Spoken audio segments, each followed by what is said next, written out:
way into more places in the industry too. We're now using this type of battery technology for our power tanks, and that's one of the new announcements here at NEAF. We're launching the power tank Lithium. Show that to me. Yeah, I've got one here to show you. So this is the power tank Lithium, and you'll notice that it's actually quite a bit smaller than our traditional power tanks that use the lead acid battery. It's a very compact form factor. But really the best part about this is the battery chemistry that I was talking about. So this is rated at, it's a solid 6 amp hours. In fact, we've actually tested it to do a little better than that, and 6 amp hours at 12 volts, which is what most all these telescopes, ours and others included, would run. And on most of our telescopes, say you're drawing about half an amp of current, you can run your scope for 12 hours on this. And we like to be modest about it, saying that you run at 10, but really in our testing has shown you can actually run it a solid 12 hours. So it's really amazing. Like I say, you can take it down to 0 on its charge. You're not harming the battery as you would a lead acid if you just drain it all the way. Right. And you can charge it many times over for years and years. Looks like you've got a charge indicator. Yes, that's right. And you've got USB charging. Yep, we have. You have USB charging. You can actually use this to top off any device that would need to be charged on a USB. Of course, your phone included.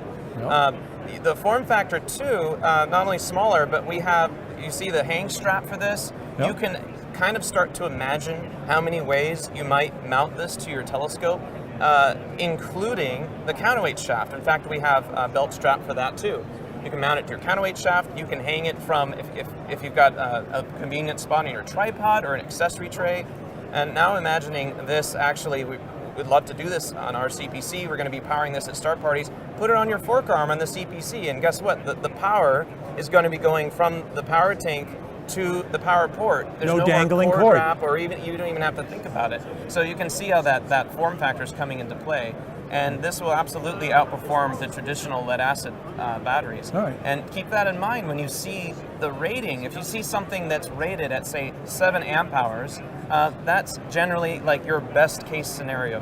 And the truth is, over time, that rating will decline. Whereas with the lithium iron phosphate, it's up to that rating 100%, so you can really rely on that. And so it's a total of, if you're looking at the 12 volts, and we're at about 6 amp hours. That's the minimum. It actually, if you look at the specs, I think we have it at 84 watt hours, which is actually more than that. You can really rely on that figure and use this to power your telescope and to top off any device you might have on the field. All right. You notice that? I noticed that. So we've got LED illumination. We have both red light and white, but here's the thing. There's your red light. You can control the brightness. You cannot accidentally blind everyone on the star field by unintentionally going to white light, because you have to press and hold the light on-off switch to go to white or to go back to red. So it's a very intentional switch, and that I think is important. Obviously, you don't want to be the pariah on the star field, but you still want to have light. And when it comes time to take down your setup, you can then switch to white light. So it's really nice, feature packed, and it cuts to the chase. You need power, you need portable power, lighting, you have charge ports, and you have so many different ways of mounting this to your telescope. And having superior battery chemistry, it makes the whole thing a lot better. It's really nice, very compact as well.